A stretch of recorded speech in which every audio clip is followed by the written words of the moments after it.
Oh, welcome to the first part of Fire Emblem Awakening, everyone. I had the weirdest dream last night. Oh, it was horrible, and what's this save file doing on my DS?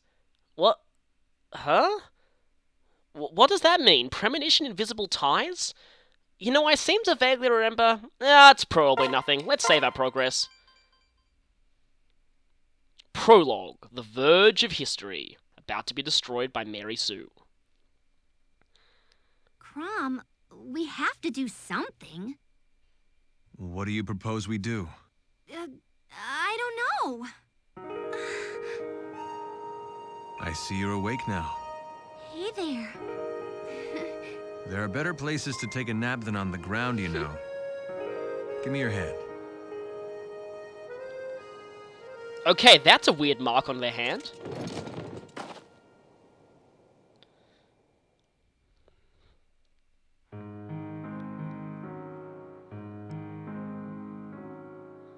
You all right? On this day, Mary Sue awoke from her 2,000-year slumber, and the world would never be the same. Thank you, Crom. Wait, what? How do you know his name? How do you know his name? You're not supposed to know that yet. It's probably nothing. Huh? Oh yeah, sure, your name just came to her. I've got my suspicions on you, Mary Sue. You know a little too much about the plot.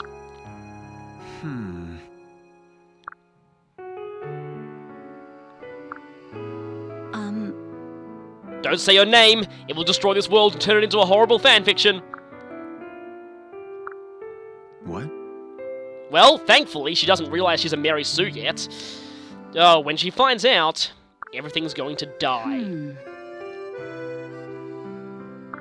Unless she's faking it. Yes, amnesia, otherwise known as convenient plot device that allows characters to exposit things to the main character without, you know, requiring them to tell a character stuff they already know. Explain. I like this guy already. Huh?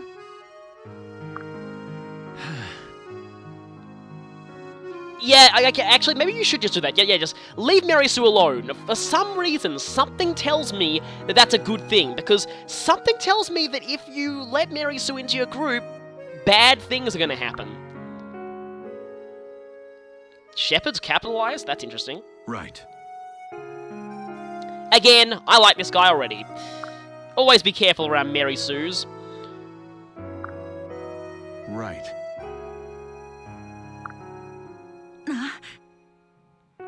No, you don't, Mary Sue. Oh, you're already friends with her. Yep, that's a sign of a Mary Sue.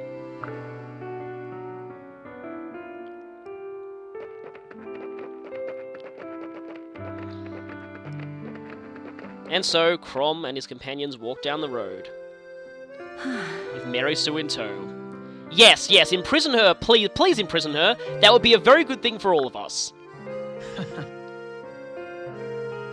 Now, I think this is pronounced... They pronounce it like Elise, but I prefer to say Yillis or Illis. I'm not really sure how this is actually pronounced.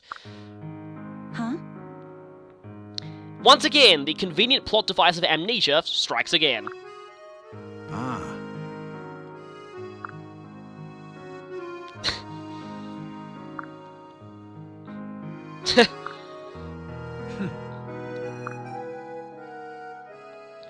Again, expositing things due to amnesia.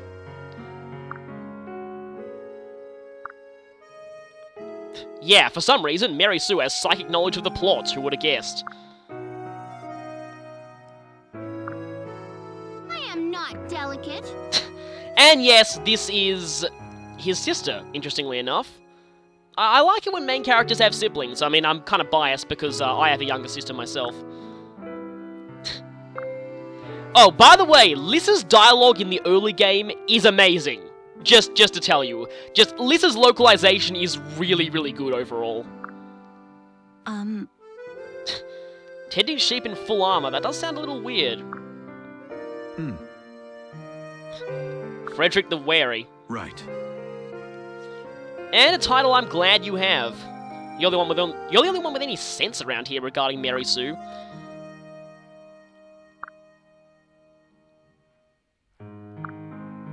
Yeah. And so, the world slowly dies. Yeah, you just remembered that. Suppose that's one mystery solved. Of course, Mary Sue has a mysterious past as well, which will probably be angsty, because Mary Sue likes being angsty, yeah. This line's kind of funny if you name your avatar Crom. Crom! That doesn't sound good. And of course, this is Fire Emblem. Of course the town's already under attack.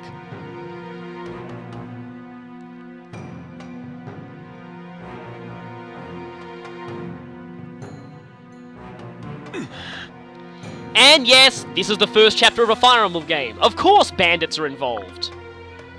Fighting bandits early on in a Fire Emblem game is basically just like fighting Rattata and Pidgey in a Pokemon game. Again, the early game localization is amazing. Of course. Of course, Mary Sue would probably say, with my good looks, I'm always on fire. Oh.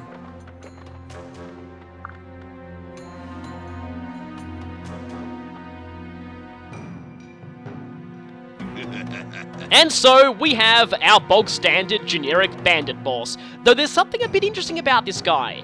In original trailers for the English version of this game, he was named Grendel. For some reason they changed his name, like sometime in the translation process. I don't know why, but he's now Garrick. And of course, acting like generic bandits always do. Don't you just love them? They're pretty much the Goombas of Fire Emblem, really. Oh no, not the nameless villagers!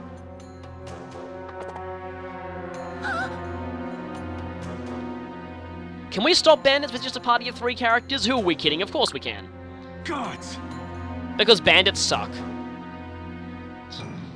Yeah, of course. Well, actually, bandits always bother people in the early game chapters of a Fire Emblem game. They pretty much always will, but anyway.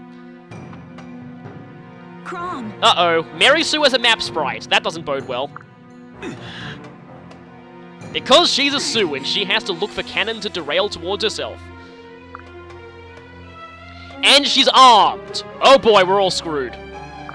Good. But at least we have 4 characters now. And so the chapter begins. Shall we then? Now this is interesting because this line makes a lot more sense on Classic Mode. On Classic Mode, this line is your tutorial as to character death. And yes, permanent death is in effect starting now. They don't pull any punches in this game. So, yeah, as you can see, we already have the tutorial for losing units there. I won't really be going into the tutorials all that much, because I can probably explain most of this game better. Anyway, we have Crom, our main character, Captain of the Shepherds. We can tap on his portrait to get a shot of him in battle. Yeah, you practice those moves, Crom. You'll totally get into Smash Brothers one day. Just keep on dreaming. We have Lissa, his sister, who we'll find out more about a bit later. As you can see, she's not exactly a fighter. And we have Frederick the Wary here, who'll be very important early on in the game. As you can see by the thing on the bottom screen, his stats are quite high compared to everyone else. Now, if you want to find out more detail about any of these 3, click on the annotations that appeared when I was showing off them in battle. We also have Mary Sue herself, who here is a tactician. They wield swords and tomes, and we'll find out more about that once we actually start selecting them. An aspiring nation, well, I know her cryptic origins. She originated from the land of fanfiction and has come to destroy us all. But anyway, we've got a bunch of enemies here. We've got the standard band and axe users, but we also have a sword user here. And there's something interesting about him that, okay, this mage doesn't have skills. Okay, that one does. And then we have the boss. We'll talk more about them a bit later. But we also have a very cool looking burning town. It's quite a small map though, and you can zoom in and zoom out by pressing the R button. Now also in options, This is, yeah, I'm just gonna go into these. Of course, combat animations on game speed. I like putting this on manual. This means you can hold down the A button to make things go faster. Map tilt, I'll put that on. Skip actions, okay, be very, very careful with this, because if you're not careful, you can choose to skip walking animations for units you don't control, skip all actions for units that you don't control. And if you do that, though, things might get a bit hard to follow. Now, the danger area is something that I'll talk about later. You can choose for it to be for attacks, starves, or for everything. I'm just going to put it on attacks for the time being. Now, attack flow is interesting. Evolved is the way that it was in New Mystery of the Emblem, and I'll basically... In fact, I'll actually show that now. So first we have Chrom here.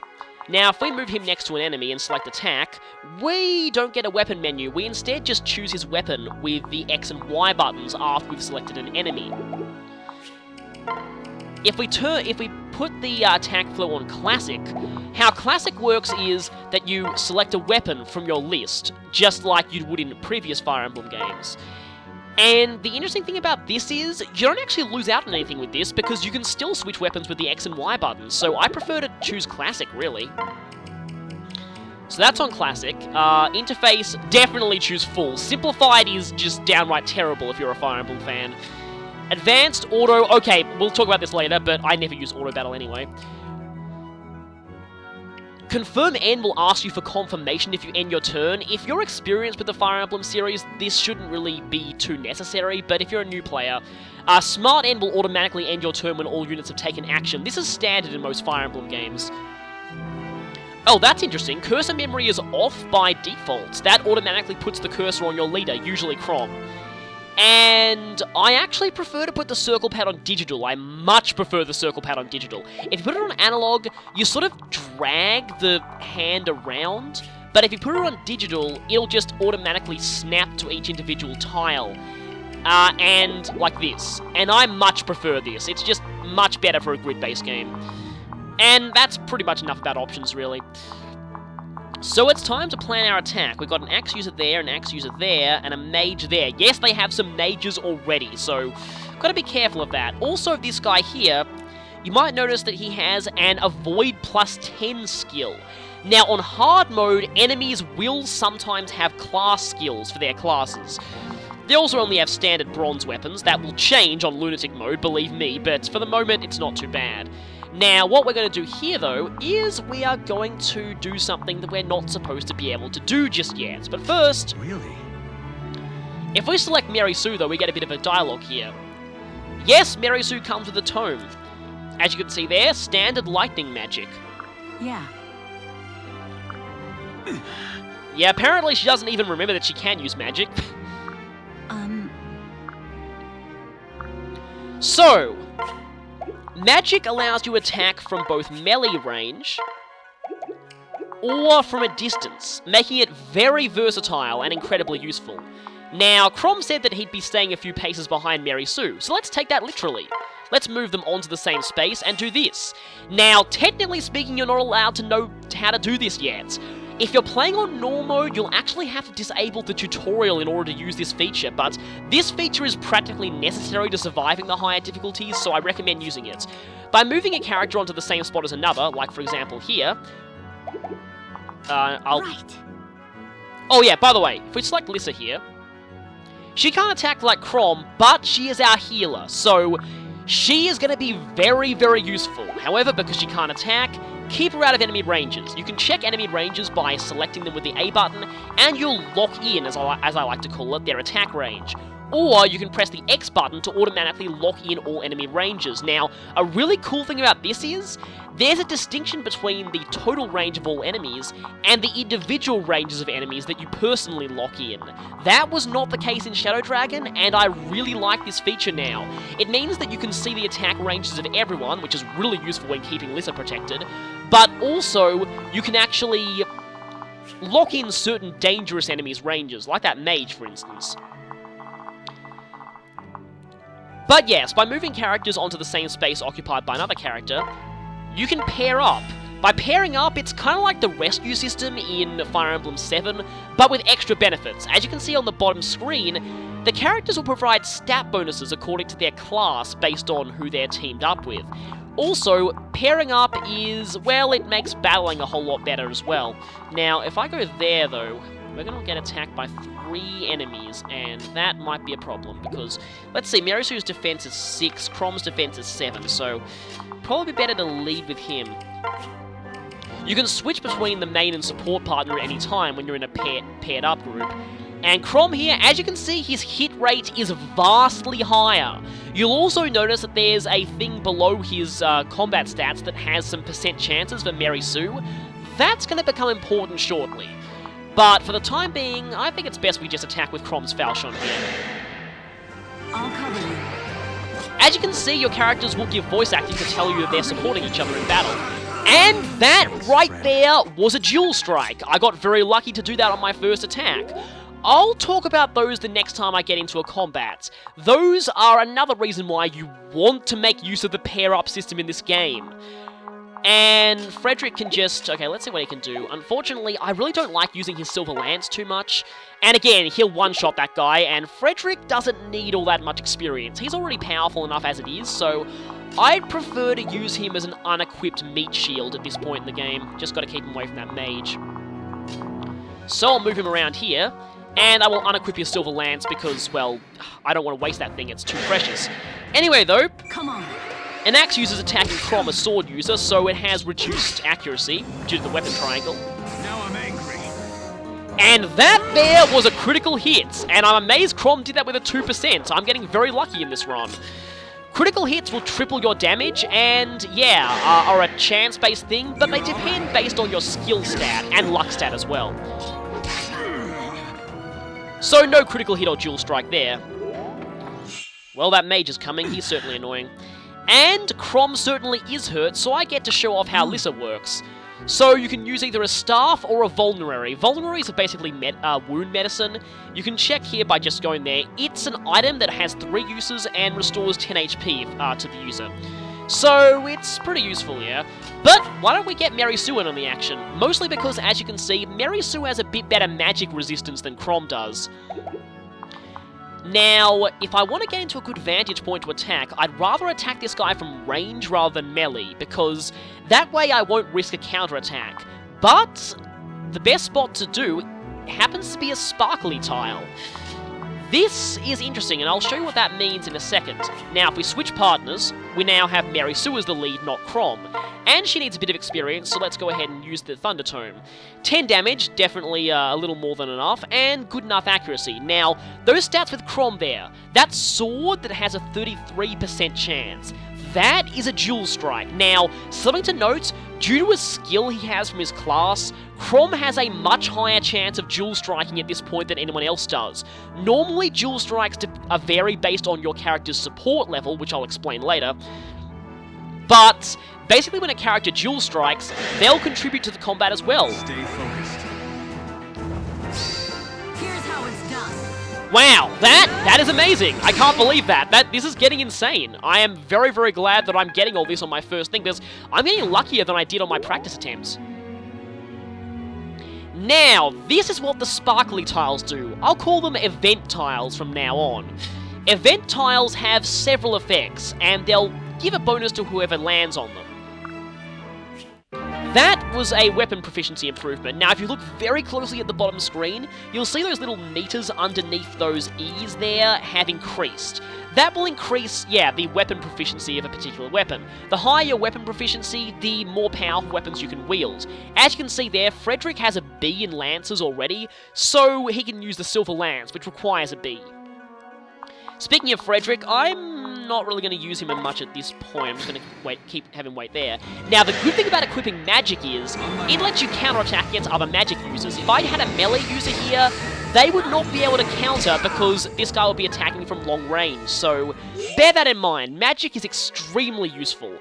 But to balance it out, magic users tend to have relatively low physical defense. A fact that I can exploit now. Because you see, although got to be careful here because I don't want to provoke those guys before I'm ready. If you go into their range, they are going to very happily rush you. Mary Sue can use both swords and magic spells. Swords are, as you can see, actually, I'm doing equal damage, probably because Thunder's a bit more powerful, but basically, yeah, swords generally do more damage to enemy mages because mages have low physical defense, so the Avatar is very versatile like that, and makes them one of the best units in the game early on. And that was a level up. Gain 100 experience, and your stats increase. That was a decent level up. The cool thing about this game is the characters actually have different quotes depending on how good or bad their level up was. Very nice touch, it makes the characters feel so much more real. Anyway, let's show off what healing looks like, because Mary Sue's taken a tiny bit of damage. So, basically, yeah, that's how healing works. Now, you might have noticed those little hearts that appeared there. I'll explain what that means later. Yeah. In fact, Crom's going to explain it right now. Well... Actually, not just yet. And I've already explained this. So, working in pairs improves strength, defense, speed, basically what I already explained. If you pair two units up together as a single unit, they work better on the battlefield and have a chance to support each other in battle. They'll also gain those hearts when they fight together. Now, that's important for something else in this game. You might notice that Lissa and Mary Sue also gained a heart by her healing. There are several ways to gain hearts in this game. Okay, gotta be a little careful here because I don't want to provoke both these guys at once. I mean, they are pretty pathetic though, so... Okay, Mary Sue leveled up once, so let's see if I can get Crom in on the action now. Or not, Crom is actually quite hurt. But, actually, I could do this. Okay, go here, switch places, keep equipping the Falchion. The nice thing about Crom's Falchion is it has infinite uses. Also note that it says its power remains sealed. That will become important much, much later in the game. Also note the effect and that little dragon symbol, that will also become important later in the game. But, with Crom there, I don't want to have him fight on such low HP, so, hey Lissa, be a good sister and heal your brother. I owe you. And staff users gain experience every time they heal, so you want to have Lissa heal as much as possible, because that'll keep her leveled up. Come on. It's the only way they can gain experience at this point in the game. Nice dodge there, Crom. Gotcha. Nice dual strike, Mary Sue. Thank you. As you can see, if a character dual strikes, they gain a little bit of the experience from that combat as well. Normally, you only gain experience if you actually damage an enemy, but if you dual strike and oh great, that mage just came. Well, that's annoying. Right then, I kind of want to kill this guy. Oh, okay, this tutorial here. What? Yes, Mary Sue sees things because she hath telekinesis. Really? No, you're saying that she has fourth wall medium awareness. Yeah. Basically what this tutorial is explaining is, if you tap things on the touchscreen, you can get interesting information. For example, standard lightning magic. You have a magic stat of 7, which affects magical damage. You can find out what stats do just by tapping them. You can find out what an enemy's like. A violent criminal who terrorizes the land. Oh no, he must be stopped. And this thing. This skill can be very annoying, but not now because this guy does have an ally within 3 spaces, so he does not get 10% extra critical. Believe me when I say plus 10% critical chance is enormous this early in the game when one critical hit generally means death.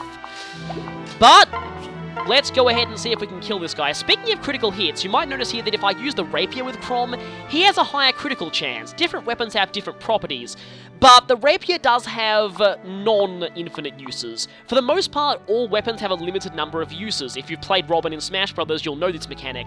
And when they run out of uses, that weapon is gone forever. The Falchion is the only exception.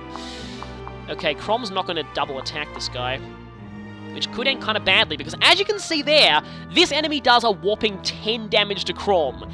Magic users are very dangerous to physical attackers this early in the game, and I may need to have Frederick kill this guy just so that he stops being a threat. If I switch to Mary Sue though, Mary Sue takes a little bit less damage from magic, because she has higher magic resistance, but anyway. I'm a little paranoid of that 1% crit chance, actually. You know what? As much as it goes against my better judgment, I really don't trust that. So, let's have Frederick show off a bit. As you can see, Frederick is going to kill this guy several times over. Please get that 1% critical, because your crit lines are fantastic. Oh, no critical.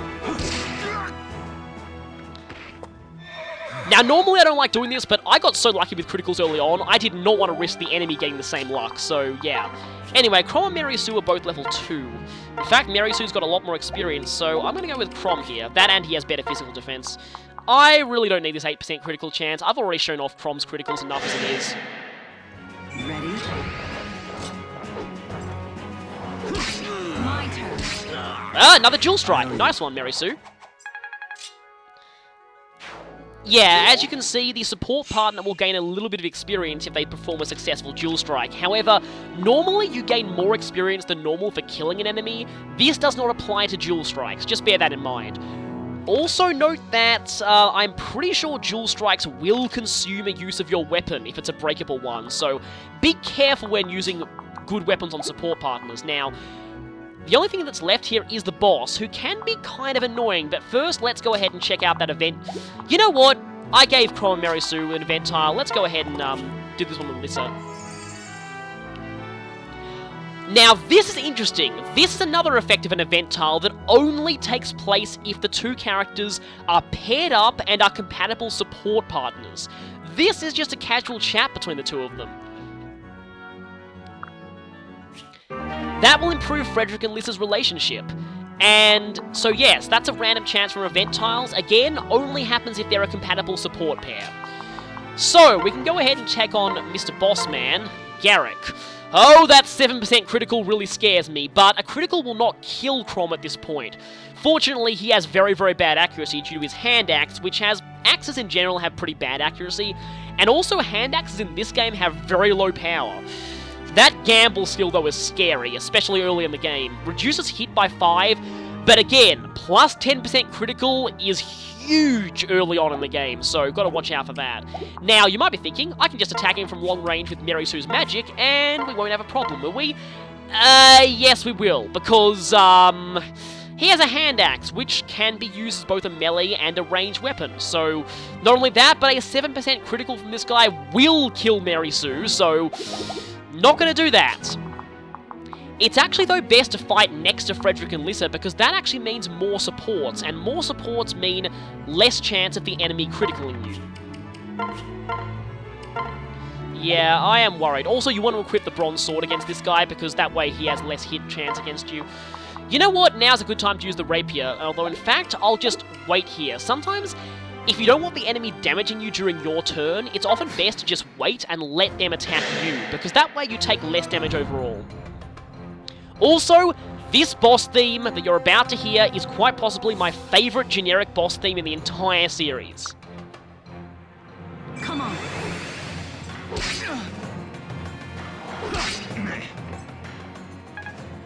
Oh, no dual strike, that's annoying. Now, something that you do want to watch out for here is that if I was to say, oh no, Chrom's taken damage, let's move Lissa in and heal him, Lissa would be in this guy's attack range, and that's a very, very bad thing. Of course, a critical hit will actually kill Chrom now, so that would be very, very bad. Okay, how do I want to do this? As much as I would want to switch back and use Mary Sue, I'm a little bit worried, and I do want to get Lissa as much experience as possible, so I'm going to retreat for the time being and heal Chrom with Lissa. Yes, I'm going to heal Chrom with Lissa now. Like this. This isn't exactly efficient. I don't plan for efficiency here. I'm not one for completing chapters in as few turns as possible, really. I just want to basically make sure my characters get as much experience as possible, and with Lissa, it means heal often. Heal Lissa whenever you get the chance. But I think we're about ready to head on back in. Now, something that I might want to do now first is to separate Frederick and Lissa, because that way I might be able to stack up a support on Chrom. Or Mary Sue. He's getting very lucky with his accuracy, though. Wrong move. And, well, I didn't need to. He's dead. Generic death quotes. And killing a boss means lots of experience and no level up. Oh, well. Stage complete. Chrom and Mary Sue both gained 1 level each, and Chrom very nearly gained a second one. 8 turns, and Mary Sue and Chrom are the heroes to no one's surprise. Just a slight warning, if you had Frederick as your hero for this mission and you're not playing on Lunatic mode, there might be something wrong. You don't want to rely on Frederick too much early on in the game, unless you're playing Lunatic mode, in which case, do rely on Frederick early in the game, because he's necessary. But yes, we save the town. Oh boy, here comes the Mary Sue shilling. Is there anything you can't do? Of course she's not. She's Mary Sue, perfect in every single way. Right. As much as Mary Sue's like to play the helpless victim for the angst card. Right. And once again, Frederick is still wary.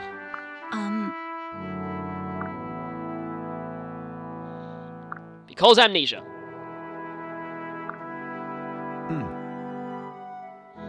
Well, maybe. It's all right. Oh no. Crom, please listen to your mind for once, because you're dooming the world now. But yes, brigands everywhere. Typical Fire Emblem Kingdom, then. Really? Oh, Listen, yeah. No! And so the world was doomed. But we have a cutscene here for the end of the chapter.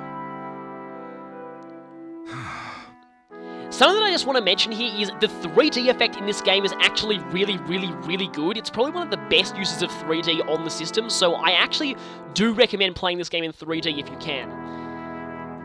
Now, of course I didn't notice because his only voiced lines consisted of heh heh heh. Huh? Once again, convenient amnesia plot device.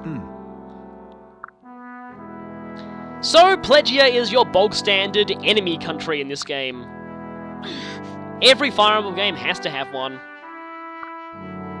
really?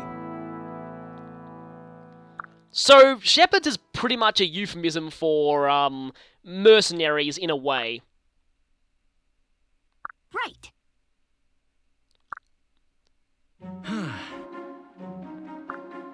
And we saved the generic nameless villagers. Yay! My thanks.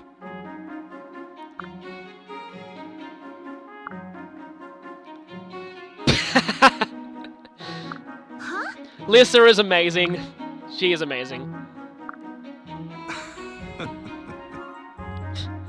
But I mean, the villagers are offering. Why don't you take it? What?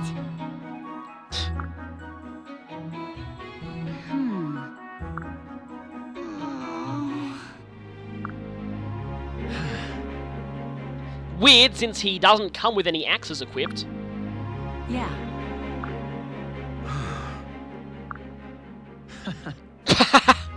Just a thing, also, Crom is probably one of the most comedic Fire Emblem main characters, which seems kind of weird, but you'll see why in a bit. Shall we then? Frederick is the straight man in the comedy duo we have going here.